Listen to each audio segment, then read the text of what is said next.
আসসালামু আলাইকুম ভিউয়ার্স, আশা করি সবাই ভালো আছেন, সুস্থ আছেন। সো ভিউয়ার্স, আজকে হচ্ছে নেক্সট ডে। তো নেক্সট ডেতে আমরা যাব বাজারে। তো এখন বাজারে যাচ্ছি।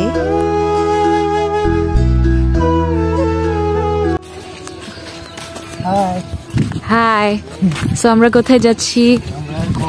বাজারে নাস্তা করতে। ও, কি নাস্তা হবে আমাদের আজকে? পরোটা আর ডিম। কেমন লাগছে সকালবেলার ঠান্ডা ঠান্ডা বাতাস, কুয়াশা সহ?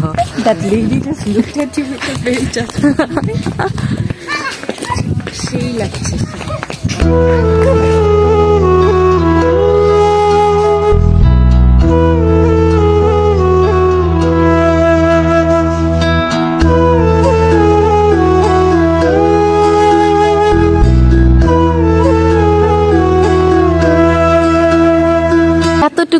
এইখান থেকে এতটুকু টাওয়ার, তাই আমাদের রুমের মধ্যে কোনো নেটওয়ার্ক নাই। জিপিতে তো একদমই নেটওয়ার্ক নাই। I know right. এখন শুকায়া পুরো ওই পাশ দিক দিয়ে খালি মাটি দেয়। হ্যাঁ, তাই তো দেখতেছি। দেখো, তবুও পুরাপুরি নদীও না, মাঝখানে মাঝখানে আবার ইয়েও আছে, উঁচা ওই যে বালির জায়গা। এখানে কি অনেক গর্ত আছে কোনো জায়গায়? অবভিয়াসলি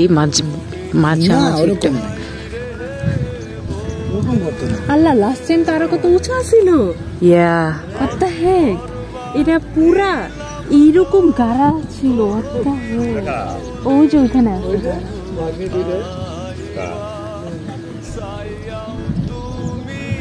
আগে তো এইদিকে এত নৌকা থাকতো না, না খালি থাকতো।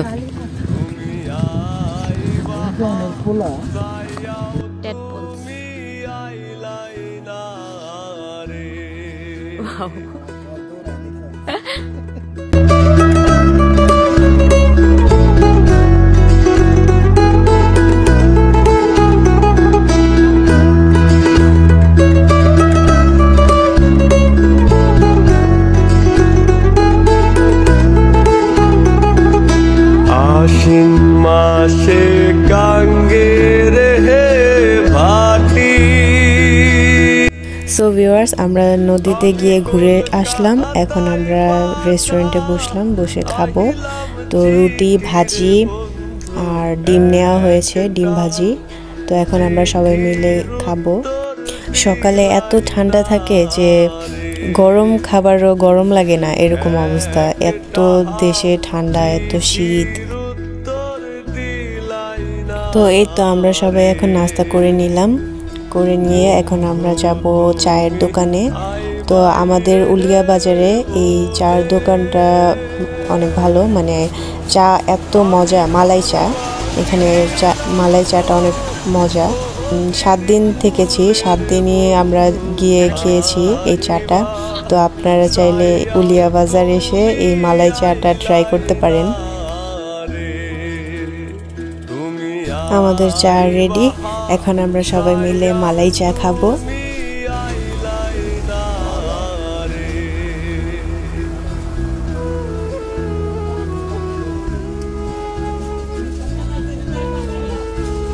মালাই চায়ের স্পেশাল হচ্ছে এই দুধটা অনেকক্ষণ রান্না করে, রান্না করার পর হচ্ছে লিকার করে চাটা বানায়, যার কারণে মালাই চাটা অনেক মজা হয়। এই তো বাসায় এসে পড়েছি। এখন আব্বু বাজার থেকে বাজার করে নিয়ে আসছে আলু, কাঁচামরিচ, পেঁয়াজ, মরিচ, তারপর মুরগি আর একদম টাটকা ফ্রেশ ধনিয়াপাতা, করলা, চাল, তেল, তারপর মরিচের গুঁড়া, হলুদের গুঁড়া, মানে ইত্যাদি রান্না করার সব ইনগ্রেডিয়েন্টস। তো আজকে আমাদের মেনুতে থাকছে দেশের নতুন আলু দিয়ে মুরগি রান্না করা হবে আর করলা ভাজি করা হবে। তো ফুপু ভাত রান্না করতেছে, ভাত রান্না বসিয়ে দিয়েছে।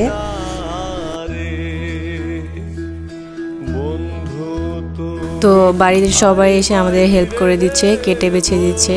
আমরা সবাই মিলে এখন কাটা বাছা করতেছি।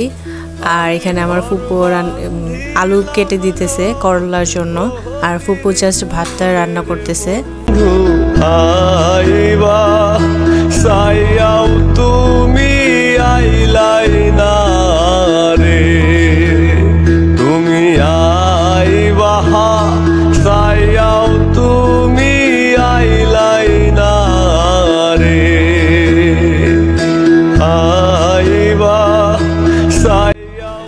ফুপু উঠে গেছে, এখন বড় আপু এসে জাল দিতেছে, ভাত রান্না করতেছে, আর আমরা সবাই তো হেল্প করতেছি, সবকিছু কেটে বেছে দিচ্ছি। ফুপু এখন রসুন ছুলাচ্ছে। ফুপু তো কমপ্লেন করতেছিল যে দেশের রসুন এত ছোট ছোট কেন, কিন্তু দেশি রসুন অনেক ভালো, স্বাদে অনেক ভালো, রান্নাতে অনেক ভালো হয়। তো সব কাটাবাছি করতে করতে দেরি হয়ে গিয়েছিল, তো এখন আম্মু মশলা বেটে নিচ্ছে আর রান্না বসানো হচ্ছে, মশলা বাটা শেষ। ফুপু এখন রান্না বসাবে, মুরগিটা রান্না করবে। তো মুরগি রান্না করার জন্য এখন সব ইনগ্রেডিয়েন্টসগুলো পাতিলে ঢেলে দেওয়া হচ্ছে। এখন আমরা সবাই মিলে পিকনিকের মতো রান্না করতেছি, সবাই মিলে রান্না করতেছি, একজন জাল দিতেছি, একজন লবণ দিতেছি, একজন নাড়া দিতেছে, মানে পিকনিকের মতো মজা হইতেছে। তুমি আইবাহা সাইয়াও তুমি আইলাই না রে বন্ধু, তুমি আইবাই রে বলে আমি ঘর বান্ধিলাম নদীর কুলের বন্ধু, আইবা সাইয়াও তুমি আইলাই না রে তুমি আইবাহা সাইয়াও তুমি আইলাই না। তো আমাদের রান্না বাড়া শেষ, তো এখন সবাই মিলে আড্ডা দিতেছি, আর এখন সবাই মিলে আগুন পোহাইতেছি, কারণ অনেক ঠান্ডা, অনেক বেশি ঠান্ডা আর কি, কুয়াশা পড়ে গেছে। আর আমার নুরজান ফুপু দেখেন ঘুমায় গেছে রান্না করতে করতে, টায়ার্ড হয়ে গেছে আলু ভাজি করতে করতে। আশ্বিন মাসে গাঙ্গে রে ভাটি, আমি কলকাতায় পাঠা আহিলাম চিঠি। সো ভিউয়ার্স, আজকে এই পর্যন্তই। সবাই ভালো থাকবেন, সুস্থ থাকবেন, আল্লাহ হাফেজ। আর হ্যাঁ, অবশ্যই নেক্সট ভিডিওর জন্য কিন্তু অবশ্যই ওয়েটে থাকবেন, আমি কালকেই ছাড়বো।